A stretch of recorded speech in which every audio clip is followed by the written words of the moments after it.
Doctor José Bazán, tenga muy buenas tardes. Un poco de historia del doctor.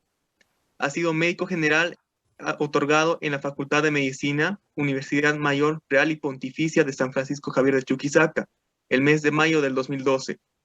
Curso de electrocardiografía en el Centro de Preparación MedGroup 2016.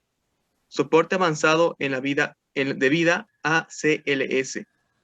Curso en emergencias cardiovasculares, SAVIC, realizado en el Centro de Tratamiento de la Sociedad Cardiológica de Sao Paulo 2017. Residencia de Medicina Interna, Hospital Heliópolis, Ciudad de Sao Paulo, febrero 2019. Residencia de Nefrología, Hospital de Clínicas de la Facultad de Medicina de Botucatu. Doctor, en nombre de los participantes, de los miembros del PIC, queremos agradecerle por su colaboración para seguir enseñándonos, para darnos nuevos caminos y nuevas lecciones. Primeramente, muy buenas tardes y bienvenido a esta videoconferencia, doctor.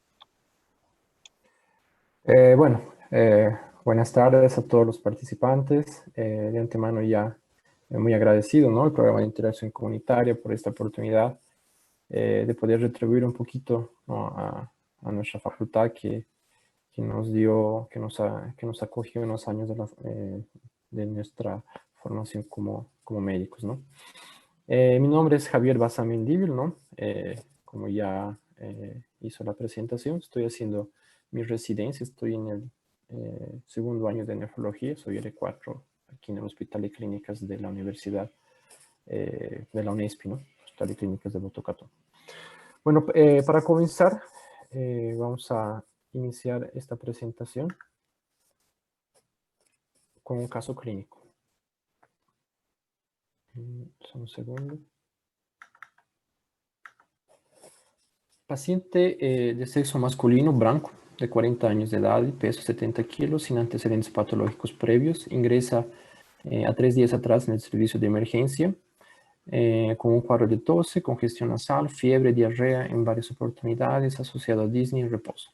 La admisión del paciente con señales clínicos de insuficiencia respiratoria, fue realizada intubación mecánica con posterior acoplamiento o intubación orotraqueal con posterior acoplamiento de ventilación mecánica. Durante las primeras horas de internación, após intubación, el paciente evoluye con inestabilidad hemodinámica, precisando de infusión o expansión volémica con 3 litros de solución fisiológica y posteriormente inicio de droga vasoactiva. Fue solicitado el examen de PCR para COVID, vino positivo. En un momento el paciente está en su segundo día de internación, ¿no?, ya con diagnóstico de SARS por COVID, y evoluye con una piora de la función renal. Él tenía ingresado con una creatina de 0.8 y posteriormente evoluyó con una creatina de 2.0. En ese momento también los niveles séricos de potasio estaban en 5.9. Fue realizado un electrocardiograma que evidenció alteraciones o que no tenían no caso repercusiones en el electrocardiograma. Fueron feitas medidas clínicas para la hipercalemia con posterior control, ¿no?, de los niveles séricos de potasio, mejorando para 5.3. En esos 2 días de internación, el paciente evoluyó con un balance hídrico positivo, 4.000 ml, o un balance positivo de 4.000, y tuvo una diuresis de 400 ml en las últimas 24 horas. En los exámenes laboratoriales, el paciente estaba con HB de 14, tenía leucocitosis 20.000 leucos, ¿no?, PCR de 30, potasio 5.8, sodio de 145, calcio de 9, albumina de 4, creatina de 2.0 y urea de 130. En la gasometría tenía un pH de 7.20, PSO2 de 60, PO2 de 80, BIC de 10, cloro de 114, lactato de 8, sodio de 145 aquí. Y la orina tipo 1, o examen general de orina, no tenía hemácias, solo tenía proteínas 2 cruces. Cuando fui a ver ese paciente, el paciente estaba en uso de droga vasoactiva, no caso a 0.020 microgramos kilo minuto, mantenía una presión arterial de 13/8, una frecuencia cardíaca de 110, temperatura de 38 grados, respirando en ventilación mecánica con una FiO2 de 80%. ¿No? Estaba sedado, todo con analgesia, y estaba con una sonda vesical de demora con 200 ml en las últimas 12 horas. Tenía evacuado 2 veces por día, en el caso, en ese día, y estaba con aspecto semipastoso. Bueno, traje este caso clínico. El objetivo va a ser que después de la exposición vamos a hacer una revisión de este caso clínico y vamos a conseguir responder las siguientes preguntas. ¿Este paciente está en IRA? Una de las preguntas. Si estuviese en IRA, ¿cuál sería la clasificación y el estadiamiento de esa IRA? ¿Cuáles serían las probables causas para esa lesión renal aguda? ¿Cuáles son los principales disturbios asociados a la lesión renal aguda? ¿Y cuál sería el tratamiento para ese paciente? ¿Listo? De aquí en adelante, dividí la exposición en dos momentos. Un primer momento que vamos a hacer una revisión direccionada, ¿no?, de la anatomía y fisiología para intentar entender mejor cómo que sería o qué es lo que acontece en un cuadro de lesión renal aguda. Y en un segundo momento vamos a hablar exclusivamente de las particularidades de la lesión renal aguda. Bueno, vamos a comenzar con algo bien general y vamos a después aprofundarnos progresivamente en lo que vendría a ser las alteraciones o la fisiología renal. Los riñones son dos órganos retroperitoneales, se encuentran paralelos a la columna vertebral, ¿no? El riñón derecho es un poco más caudal en relación al lado izquierdo. Aquí tenemos un corte coronal, ¿no?, de un riñón, y yendo de fuera hacia adentro encontramos una cápsula renal. Aquí en el parénquima renal encontramos el córtex renal, una médula renal, ¿no? Y las dimensiones del riñón vendrían a ser de 10 a 11 centímetros comprimento longitudinal, transversal sería de 5 a 7 centímetros y la espesura de 3 a 4 centímetros. Las dimensiones de la región cortical sería de 13 a 18 milímetros. Javier, me trajiste varios datos anatómicos, varias informaciones que yo ya había visto en el primer año. ¿Cuál es la importancia de esta diapositiva? Es la siguiente. Cuando ustedes estén, por ejemplo, en un pronto socorro, o sea, en su plantón, el internado, y alguien les entregue un ultrasón, y ustedes vean, por ejemplo, un riñón de 9 centímetros de longitud, que tenga una espesura cortical de 9 milímetros, ustedes pueden hasta no saber la causa de ese problema o no saber nada de ese paciente, pero ustedes pueden decir con seguridad que ese paciente tiene o ese riñón tiene señales de cronicidad. Y ustedes pueden hacer una sugerencia: mire, señor, señora, su riñón tiene alteraciones que sugieren que usted tiene un problema renal. Le aconsejaría que procure un nefrologista o un médico internista. Entonces, es bueno lembrar datos anatómicos que son, que en el día a día a veces de la residencia, del hospital, hacen la diferencia, ¿no? Entonces, yo traje estas informaciones para que ustedes puedan aplicar esos datos anatómicos a una cosa bien práctica del día a día de un hospital, por ejemplo. Aquí tenemos un corte, la representación, ¿no?, de un corte del parénquima renal. Todo el mundo conoce, por ejemplo, la unidad estructural y funcional del pulmón, es el alveolo, del corazón es el cardiomiócito, pero a veces las personas se esquecen y ¿cuál sería la unidad estructural y funcional del riñón? La unidad estructural y funcional del riñón se llama néfron, y el néfron está compuesto por un glomérulo y un sistema tubular, ¿no? Un sistema tubular está compuesto por el túbulo contorcido proximal, asa de Henle, ¿no?, ya sea en su porción descendente, ascendente fina y su ramo ascendente espeso. Tenemos un túbulo contorcido distal y el túbulo colector. Y aquí tenemos la papila renal donde sale la orina.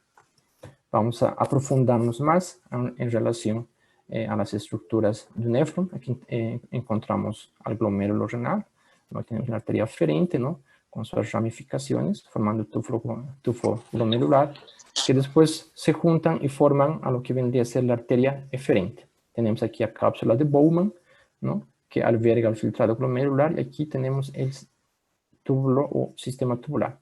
Un néfron tiene estas 4 principales funciones: filtración, reabsorción, secreción y excreción. En esta otra imagen podemos ver, por ejemplo, aquí un corte histológico, ¿no?, de un glomérulo. Tenemos aquí la cápsula de Bowman, tenemos aquí el tufo glomerular, tenemos aquí la arteria aferente y la arteria eferente. Aquí tengo, por ejemplo, un corte de esta asa glomerular, representado aquí en un gráfico, y podemos ver cómo está constituida la barrera glomerular. Tenemos aquí una capa endotelial, tenemos aquí una membrana basal y tenemos aquí lo que vendría a ser una capa epitelial formada por los procesos podocitarios. Mas, Javier, ¿por qué me trajiste una cosa que yo vi en segundo año de la Facultad de Medicina? Y bueno, ¿cuál es la importancia de esto? Que cuando ustedes vean, por ejemplo, en la orina presencia de hemácias dismórficas o proteinuria, ustedes tienen que saber que el problema está en mi barrera de filtración glomerular. No es normal que yo, por ejemplo, en un examen general de orina tenga hemácias dismórficas. ¿Qué sería hemácias dismórficas? Hemácias con morfología deforme, porque las hemácias están pasando por estos espacios de forma patológicamente y están totalmente deformados, ¿no? Y proteínas también. Entonces yo traje esta imagen para que ustedes recuerden que la barrera de filtración glomerular está conformada por estas estructuras y cuando existen doenças o enfermedades que comprometen ya sea el endotelio, ya sea la membrana basal o la capa visceral de la barrera glomerular, ustedes tienen que asociar bueno, esas patologías con la presencia de hematuria dismórfica o presencia de proteinuria, ¿no? Que no es normal. Aquí traje también un corte histológico con microscopía electrónica donde podemos observar, ¿no?, las fenestras endoteliales, la membrana basal glomerular. Aquí tenemos los procesos podocitarios y las fendas de filtración glomerular. Esta barrera de filtración glomerular es principalmente para moléculas de hasta 40 nanómetros, ¿no? Menos de 40 nanómetros las partículas o los solutos son fácilmente filtrados. Más que 40 nanómetros, esta barrera impide, digamos, el paso de esas moléculas para la cápsula de Bowman.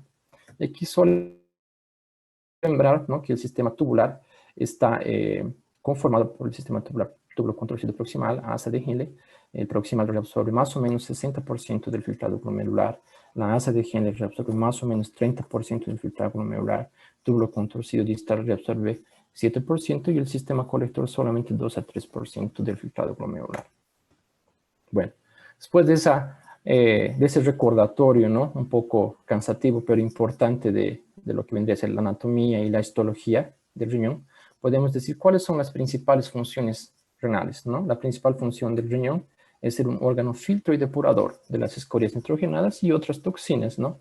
Una otra función que a veces esquecemos es que también tiene una función de reabsorción.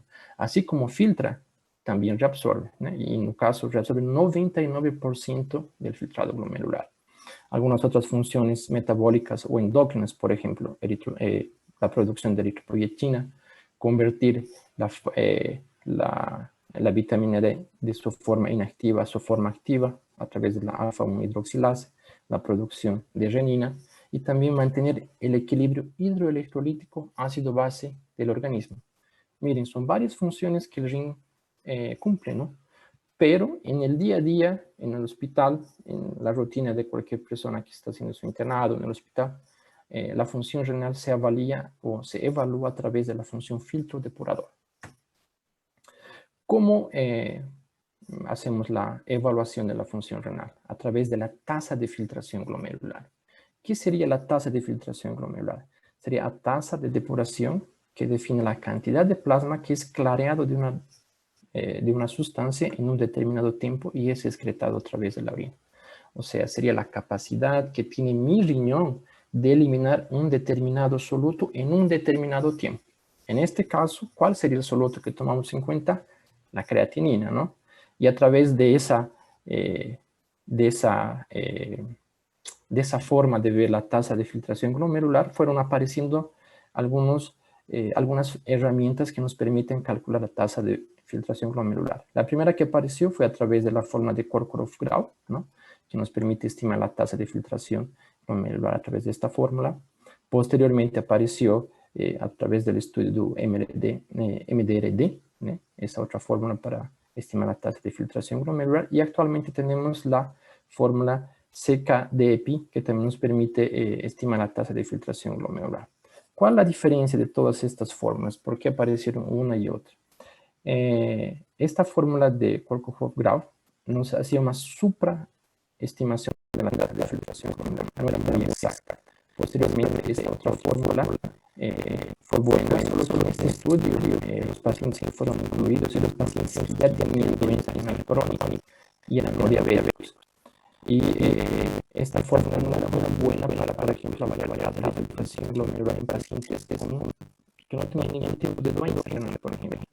Entonces, esta fórmula no era muy adecuada en ese tipo de pacientes. Por ese motivo que apareció esa otra fórmula, que es la CKD-EPI, que nos permite estimar la tasa de filtración glomerular con mayor sensibilidad en pacientes con función renal normal, por ejemplo. Entonces, actualmente la tasa de filtración glomerular es estimada principalmente por esta fórmula. Ahora vamos a la parte, ¿cuáles serían los determinantes de la tasa de filtración glomerular? Entonces, cuando ustedes estén en un hospital y venga un paciente y ustedes hagan el cálculo por cualquiera de las fórmulas, ¿no? Y ven que el paciente viene con una disminución de la tasa de filtración glomerular, ustedes tienen que pensar dónde está el problema. Y es por ese motivo que traje esta fórmula. La tasa de filtración glomerular depende del coeficiente de filtración glomerular y también depende de la presión de infiltración glomerular.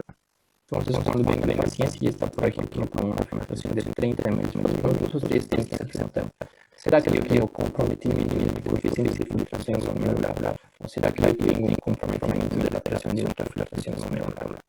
¿Cuáles serían los determinantes del coeficiente de filtración glomerular?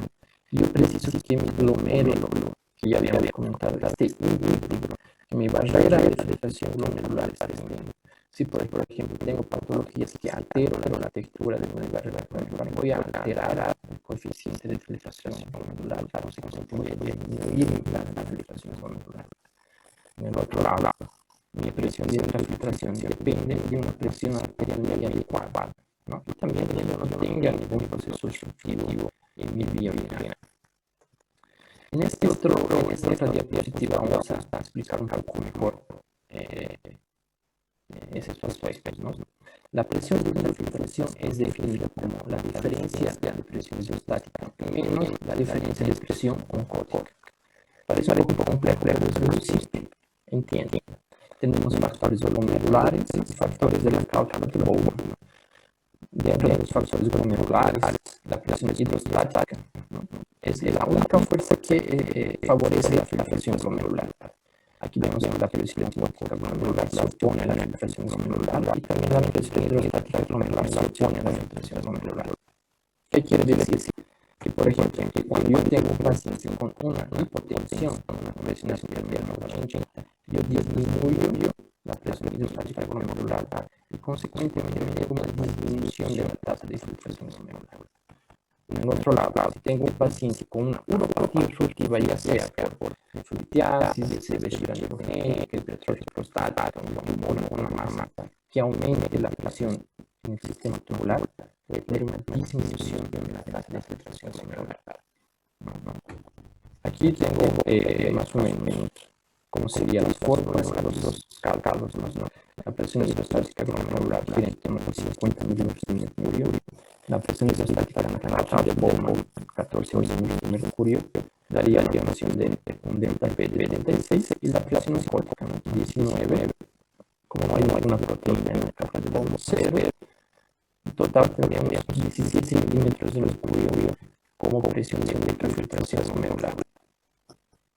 Una cosa interesante, observen aquí, esta es la imagen de un capilar glomerular, que ya sabemos que la presión de infiltración es de 17, solo que la presión de infiltración no es lineal, que quiere decir que no es igual en todos los lados del capilar glomerular.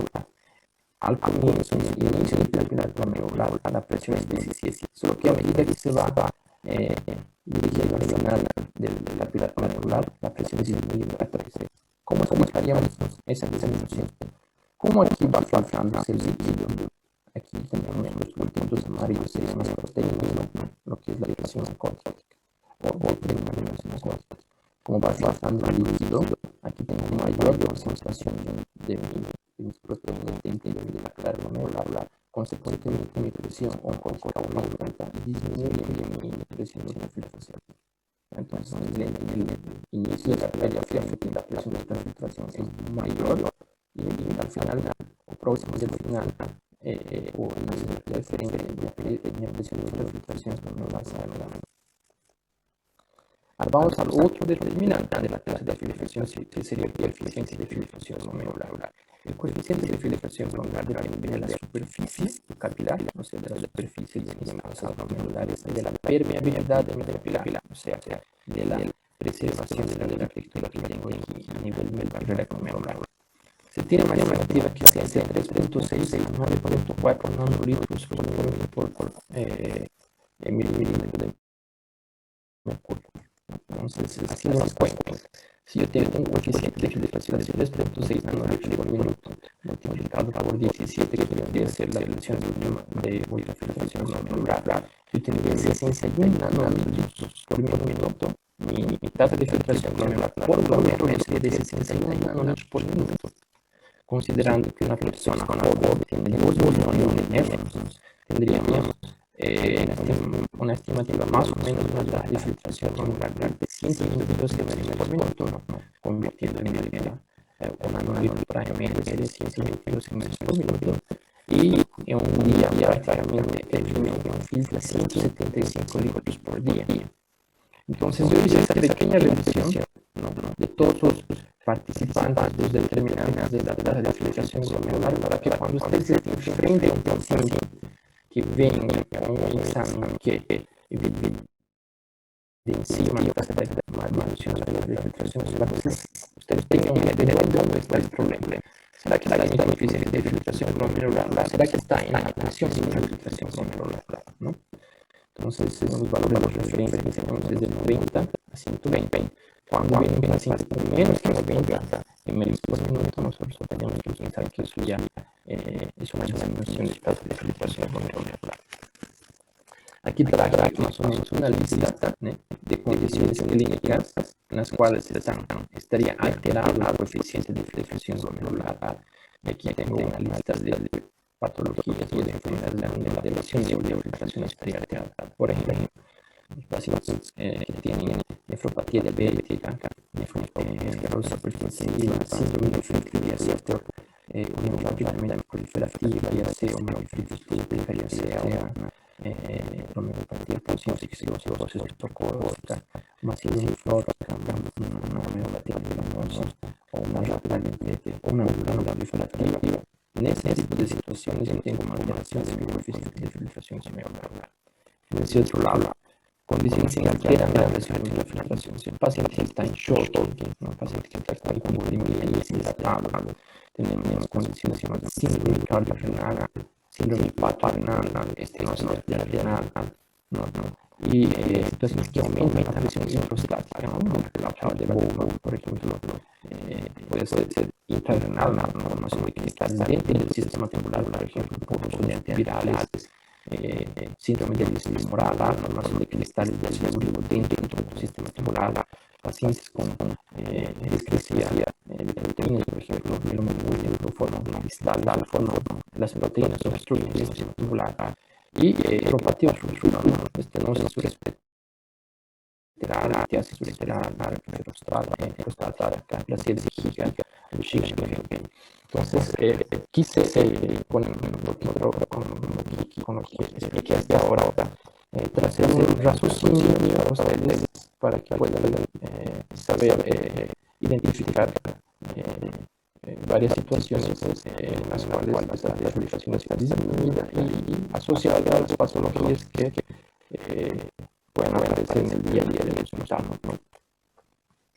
Los conceptos que quería traer para ustedes sería dentro de fisiología general, sería la autorregulación de la tasa de filtración glomerular.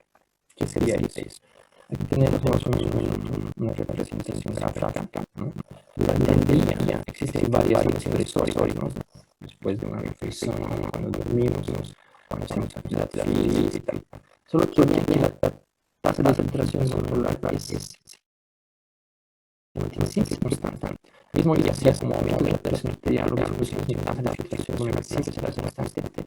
Esto debido a estos mecanismos que vamos a describir a continuación, que sería el sistema nervioso parasimpático, este mecanismo inogénico, feedback glomerular, mecanismos de regulación a través de metabólicos. Solo solvemos la autorregulación de la filtración glomerular. será, ¿no?, constante sin presión entre 80 a 200. Cuando yo tengo presiones por debajo de 80, ¿no?, BPM 80, entonces el mecanismo de autorregulación de la filtración glomerular no van a funcionar, consecuentemente el paciente no va a conseguir filtrar una gota de plasma. Lo mismo acontece con presiones que estuviesen acima de 200 milímetros de mercurio. Entonces es importante que ustedes, cuando tengan un paciente que está chocado, saben que la tasa de filtración glomerular va a disminuir, porque el paciente no va a conseguir compensar ese disturbo, ya sea en pacientes chocados o pacientes con presiones muy altas, ¿no? ¿Cómo sería el control a través del sistema simpático parasimpático? Sabemos que tanto la arteria aferente y la arteria eferente están ricamente inervados por el sistema simpático parasimpático, ¿no? Entonces, situaciones que existe, por ejemplo, de hipotensión a través del sistema, existe una vasoconstricción de lo que sería la arteria eferente, una vasodilatación de la arteria aferente. Eso permite que ingrese más plasma o más flujo sanguíneo al glomérulo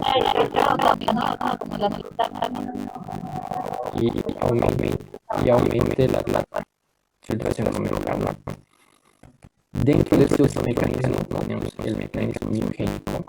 La arteria aferente tiene varios receptores o sensores, mecanosensores, ¿no?, que responden al estiramiento del vaso. Por ejemplo, cuando viene un paciente con una presión muy alta, esos sensores se distienden, consecuentemente provoca una vasoconstricción de la arteria aferente y una vasodilatación de la arteria eferente. Por lo contrario, si el paciente viene con una presión muy baja, la arteria aferente se dilata y la arteria eferente se contrae, ¿no? Aquí tiene una representación más o menos bien interesante de lo que acontece en el glomérulo. Por ejemplo, tenemos un paciente con una presión arterial en torno de 100, solo que esa presión es muy alta, ¿no? Entonces la arteria eferente disminuye esa presión para 50, la mantiene en 50 de forma constante y después la arteria eferente disminuye la presión y está próximo de la presión venosa normal. Tenemos un ejemplo. Paciente que viene con una presión más alta, la arteria aferente disminuye esa presión, ¿eh?, hasta 50 milímetros de mercurio que habíamos visto, la mantiene constante y posteriormente la arteria eferente baja la presión a niveles que corresponden a la presión venosa normal.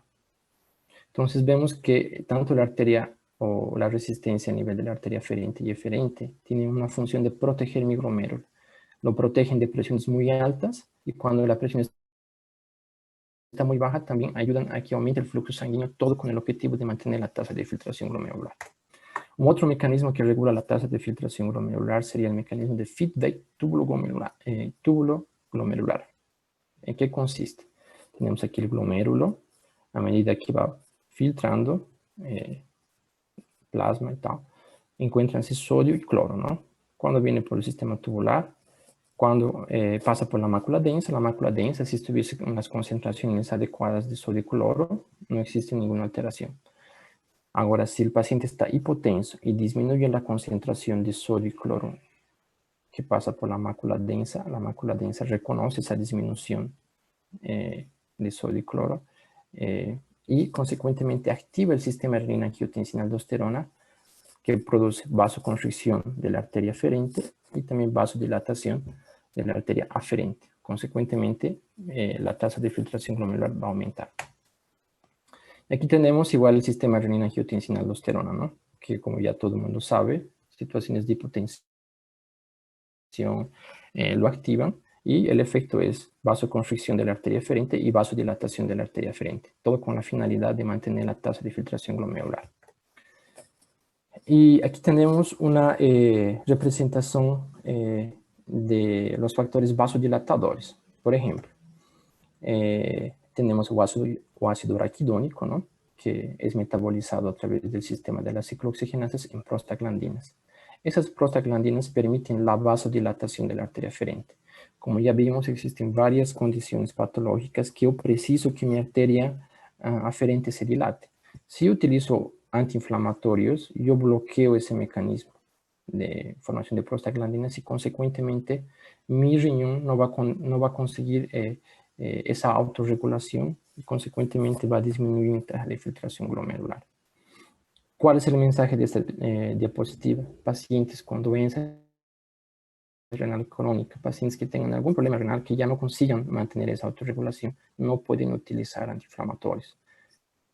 Entonces es bueno que ustedes lembren que por ese mecanismo nosotros podemos piorar la función renal en un paciente que ya su mecanismo de autorregulación estaría comprometido. Por ejemplo, paciente diabético, paciente con doença renal crónica, paciente deshidratado. El uso de antiinflamatorios puede ser deleterio para la función renal. Y aquí tenemos otros metabolitos que influyen en la autorregulación renal, que sería la endotelina y óxido nítrico, ¿no? La endotelina produce vasoconstricción y el óxido nítrico produce vasodilatación de la arteria renal. Entonces, esos serían los mecanismos de autorregulación que permiten que mi tasa de filtración glomerular se mantenga constante, mismo frente a fluctuaciones de niveles presóricos durante el día. ¿Cómo se avalía, ¿no?, la tasa de filtración glomerular, ¿no? El padrón oro que ustedes van a encontrar en las referencias bibliográficas es a través de usar un marcador llamado inulina. Solo que como es un biomarcador, yo preciso que el paciente se interne, preciso infundir la inulina en 24 horas y en el tercer día veré cuánto será la tasa de filtración glomerular. Solo que eso es nada práctico, ¿no? Y cuando ustedes ven esa avaliación de la tasa de filtración glomerular, es hecho solamente en centros de pesquisa clínica, no es hecho, digamos, en el día a día de los hospitales. Actualmente aparecieron algunos otros marcadores para avaliar la tasa de filtración glomerular, como por ejemplo este 51 EDTA también, que tiene buena sensibilidad. Y aquí tenemos algunos otros también. En la actualidad, entonces, tenemos dos biomarcadores para avaliar la tasa de filtración glomerular. Uno sería la creatinina y otro sería la cistatina, ¿no? La creatinina es una proteína producida del catabolismo muscular y la cistatina también es una proteína producida por el metabolismo celular y a diferencia una de otra es que la creatinina es sí excretada por la orina, en cambio la cistatina es totalmente metabolizada en el túbulo contorcido proximal. ¿Qué quiere decir? Que cuando yo pido un examen de cistatina, lógicamente no lo voy a encontrar en la orina, porque va a ser metabolizada en el proximal. En cambio, la creatinina es filtrada y eliminada por la orina. ¿Cómo usar el clearance de creatinina y cistatina? ¿Cuándo utilizar? ¿Cómo utilizar? Existen pacientes, ya sean muy desnutridos, ya sean pacientes muy sarcopénicos, pacientes idosos o crianzas, donde la masa muscular está muy disminuida. Tal vez en esos pacientes la tasa de filtración, la estimativa de la tasa de filtración utilizando el marcador como la creatinina no sea un buen parámetro de evaluación, ¿no? Es por eso que en esos pacientes tal vez valga la pena la estimativa de la tasa de filtración glomerular a través de la cistatina, ¿no? Entonces, en esos casos extremos, ya sea pacientes que hacen fisiculturismo o pacientes sarcopénicos, tal vez la mejor forma de estimar la tasa de filtración glomerular sea a través de la cistatina. Solo que la cistatina también tiene algunos problemas, ¿no? Esta cistatina puede dar algún tipo de alteraciones que no son adecuados en pacientes que tienen disturbios de tiroides, pacientes que están con procesos inflamatorios, por ejemplo, en IRA, o pacientes que están en uso de corticoides, por ejemplo. Aquí más una vez, ¿cuáles serían las herramientas para avaliar la tasa de filtración glomerular, ¿no? Siempre recomendando que la mejor forma de avaliar sea a través de esta fórmula de SECADEPI. Una otra ventaja del SECADEPI es que tiene fórmula tanto para uso de la estimativa de tasa de filtración glomerular con creatinina y también estimativa con cistatina. También tiene fórmula para uso de pacientes pediátricos, ¿no? Bueno, esa fue la primera etapa, ¿no? La primera etapa del aula, ¿no? Que era solo una revisión acerca de fisiología, y quise intentar traer algunos conceptos fisiológicos y aplicarlos en algunas cosas de nuestra práctica de día a día, ¿no?, en el hospital. Ahora vamos a entrar a lo que vendría a ser algunos conceptos, definiciones de insuficiencia renal aguda, ¿no? O lesión renal aguda. Este mapa nos muestra un poco sobre la incidencia de la injuria renal aguda en el mundo, ¿no? Aquí vemos que la incidencia es más alta en los países de América Latina, también en Europa, en América del Norte también. Y vemos que en África existe una incidencia menor, ¿no? Solo que esa incidencia menor tanto en África como en Asia tal vez se debe a una subnotificación de casos, ¿no? No es porque allá no exista cuadros de insuficiencia renal aguda ni nada por el estilo. Este otro gráfico nos representa o nos informa sobre la incidencia, ¿no?, de IRA. Básicamente gira en torno de 20 a 35% mismo en países de primer mundo, ¿no? Y también compara la mortalidad, ¿no? Entonces vean que los pacientes que están con IRA está asociado a una mortalidad alta también, ¿no? Entonces es una condición de alta incidencia y con alta mortalidad, principalmente en los pacientes de UTI, ¿no? Relaciones en pacientes de UTI. Este otro gráfico nos muestra un poco sobre, es un gráfico que muestra variaciones de creatinina en el postoperatorio de pacientes de cirugía cardíaca con mortalidad, por ejemplo. Este gráfico nos muestra que pequeñas variaciones de 0,5, 0,2, 0,3, 0,1 de creatinina están asociados con mayor índice de mortalidad. Entonces, no es de que mi paciente que tenía una creatinina basal de 0,8 y después fue para 1,4, no, fue para 1,4, es un caso leve, no. Ya variaciones pequeñas de los niveles séricos de creatinina están asociados con mayor mortalidad. Entonces, siempre darle la atención que corresponde. Aquí algunos otros factores de riesgo, ¿no?, para IRA, principalmente pacientes con doença renal crónica, ¿no? Un paciente con doença renal crónica que internó por una fractura es un paciente de alto riesgo para desenvolver un cuadro de IRA, ya sea por uso de antibiótico, ya sea por deshidratación, por lo que sea. Entonces son pacientes que precisan un cuidado diferente y siempre estar pendientes a la función renal. Aquí otros factores de riesgo, ¿no? Paciente con diabetes, paciente con cáncer, con insuficiencia cardíaca, paciente con DPOC, doenças gastrointestinales y algunos otros factores de riesgo asociados al medio donde las personas pueden estar viviendo, ¿no? Falta de saneamiento básico, exposición a animales ponzoñentos, víboras, alacranes, arañas que también pueden llevar a cuadros de insuficiencia renal aguda, por ejemplo.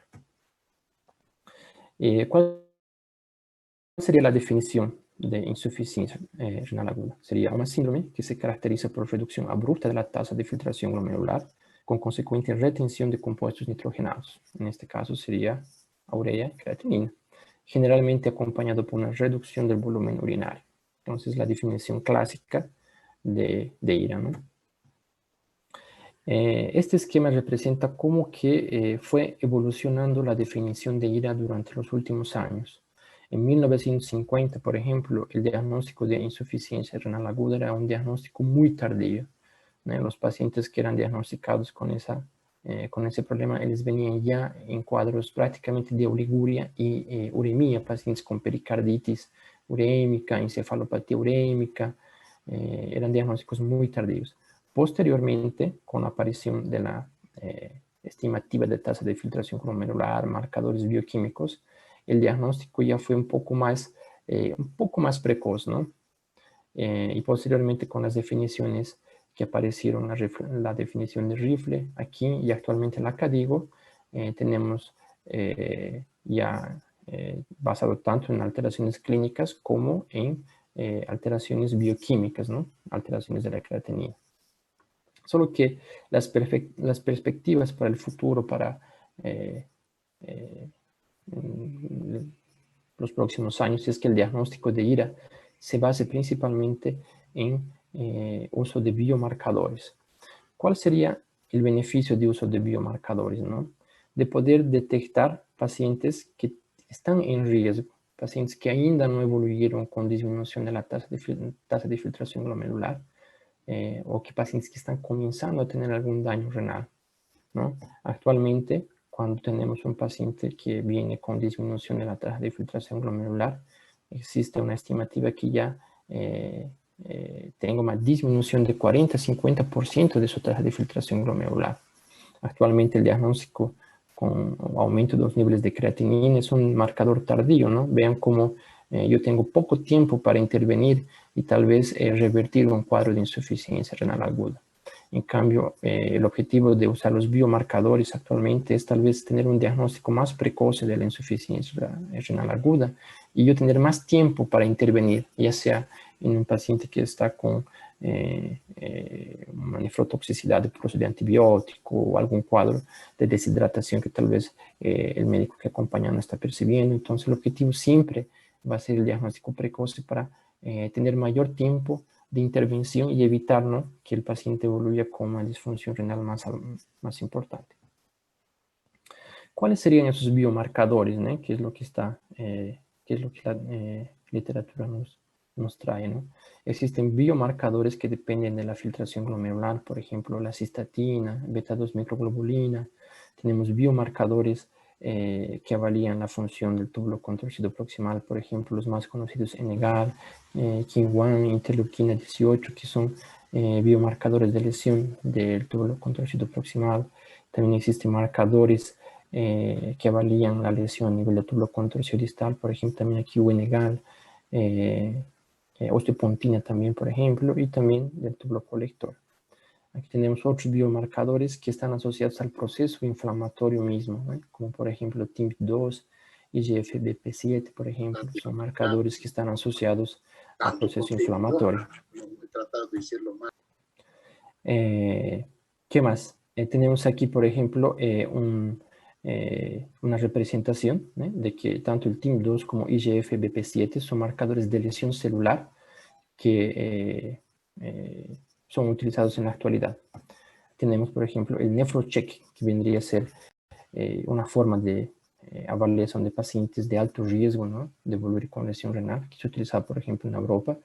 Ahí los pacientes son divididos en bajo riesgo, alto riesgo y muy alto riesgo, ¿no? Los pacientes de alto riesgo serían ya, a través de este NephroCheck, sería accionar directamente el equipo de nefrología.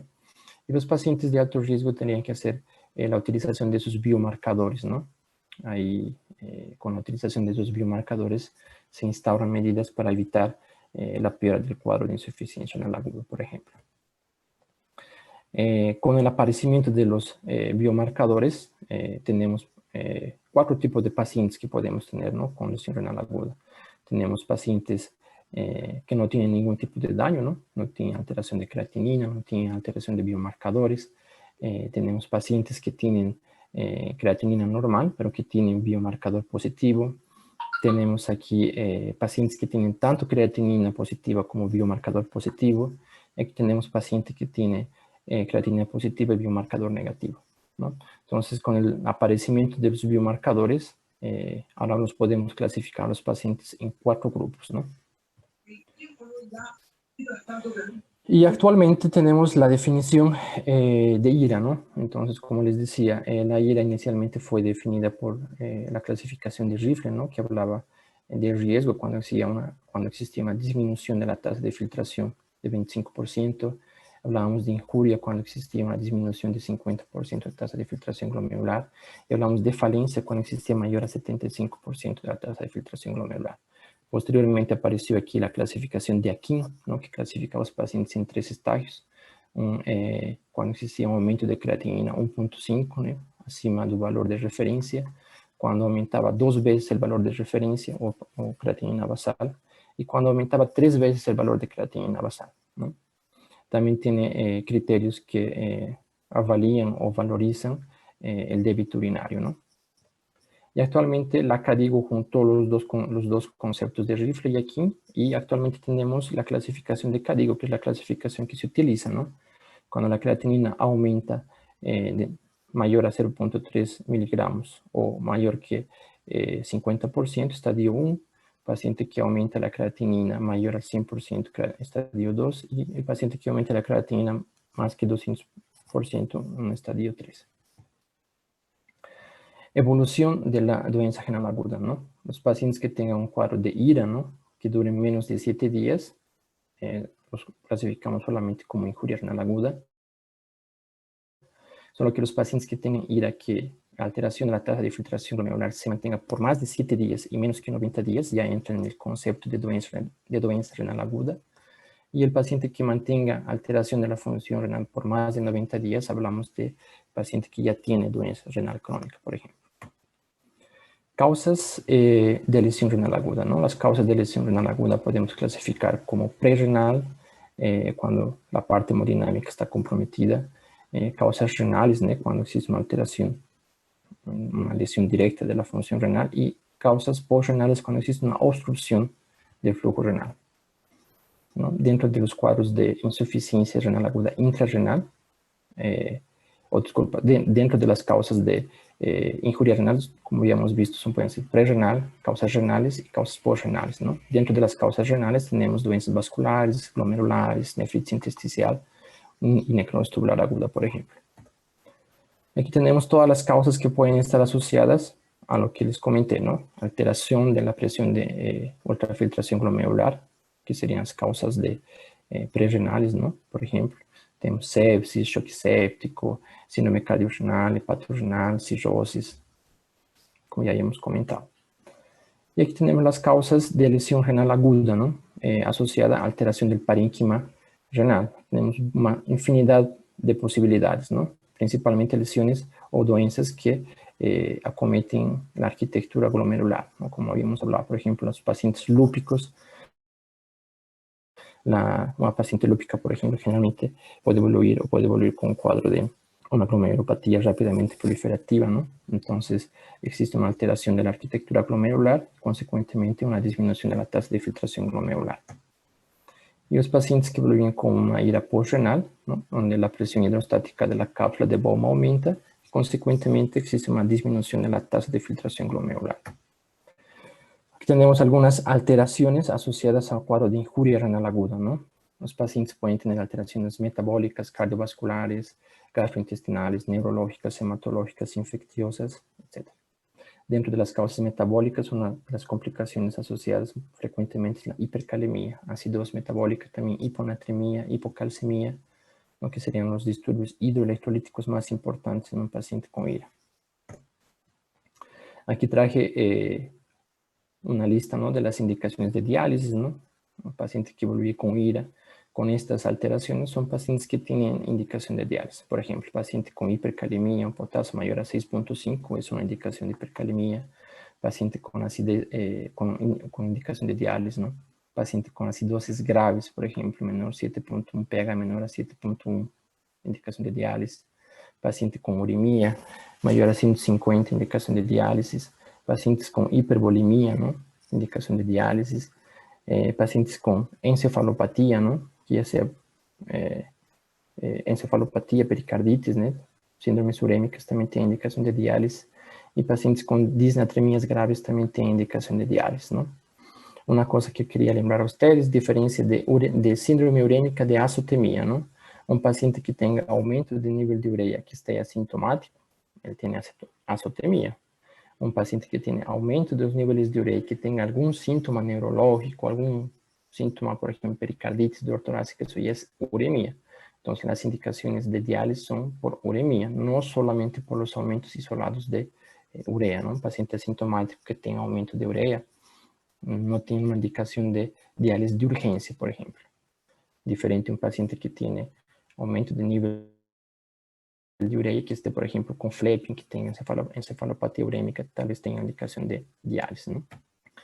Y los tratamientos, ¿no? Tratamientos que la CADIGO orienta a realizar, ¿no? Pacientes de alto riesgo, descontinuar los agentes nefrotóxicos, restablecer el estado volémico del paciente, considerar monitorización tanto de la parte hemodinámica, niveles de creatinina, niveles de glicemia. Un estadio 2, por ejemplo, evitar uso de sustancias nefrotóxicas, por ejemplo, contraste ayudado. Y ya en estadio 2 ya se recomienda que el paciente esté ya monitorizado, por ejemplo, en un centro de UTI. Y el estadio 3 ya son pacientes que generalmente están precisando de diálisis.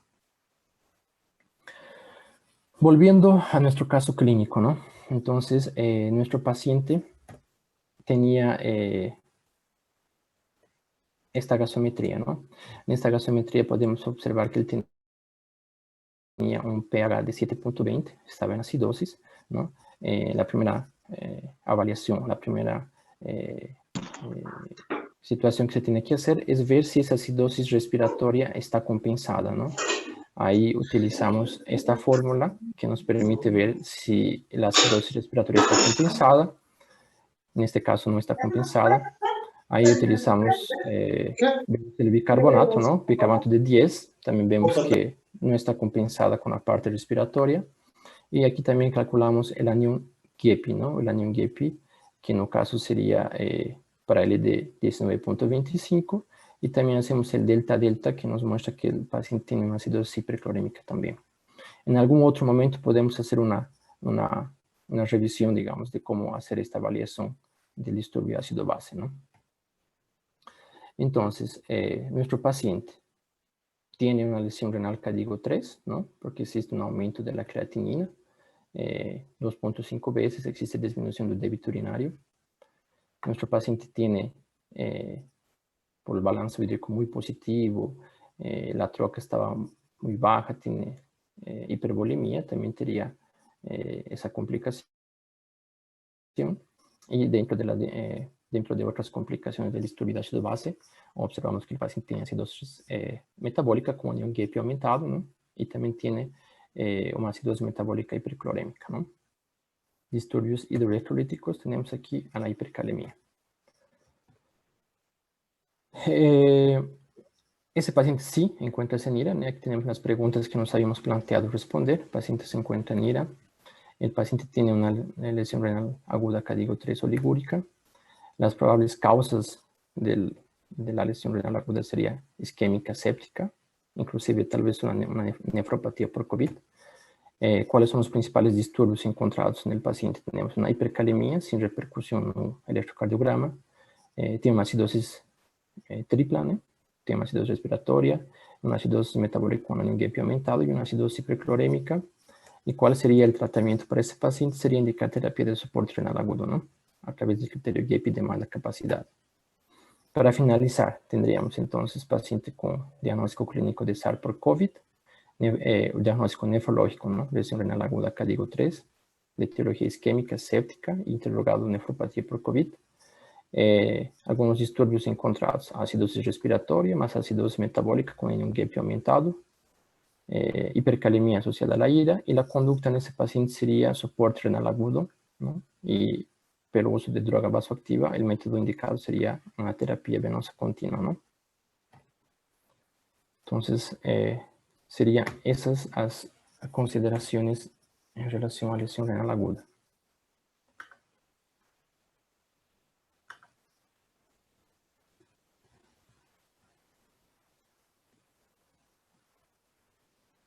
¿Aló? Muy bueno. Muchas gracias, doctor, por tan excelente Gracias, ponencia. doctor. Ha sido de mucho agrado para todos y seguramente va a ser de mucha utilidad para muchos. Bueno, continuando con este programa, vamos a iniciar lo que va a ser la ronda de preguntas. Les explico, queridos participantes. Los que están en la reunión de Zoom pueden levantar la mano y se les va a dar el permiso de poder activar el micrófono y hacer la pregunta directamente al doctor. Para los que están en Facebook, pueden colocar la pregunta en el chat y va a ser enviada a mi persona para posterior ser leída. Adelante, chicos. Tienen la oportunidad.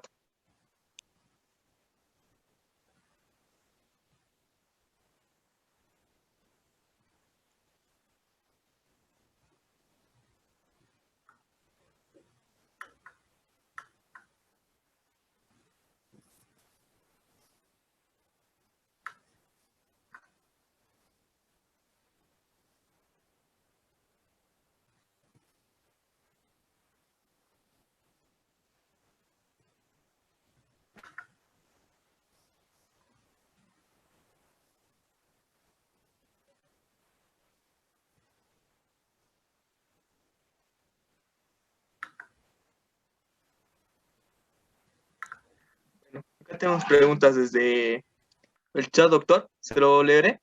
Claro. No tiene nombre. A ver. Buenas noches.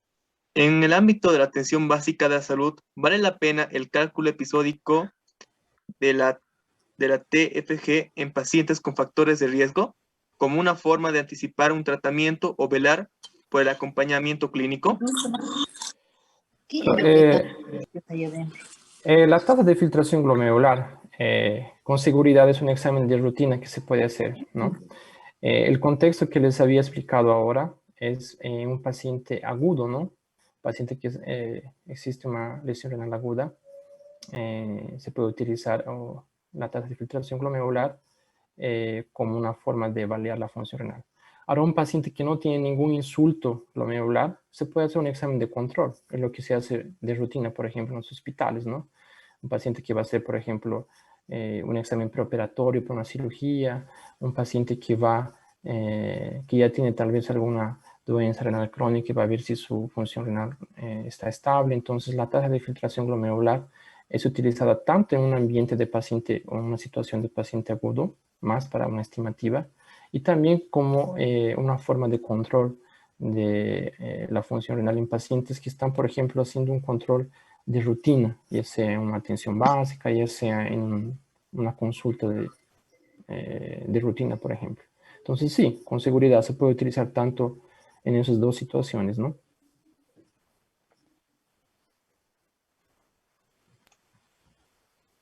Muchas gracias, doctor. A ver, si algún participante más tuviera una duda, puede levantar la mano igual, se le va a ceder la palabra.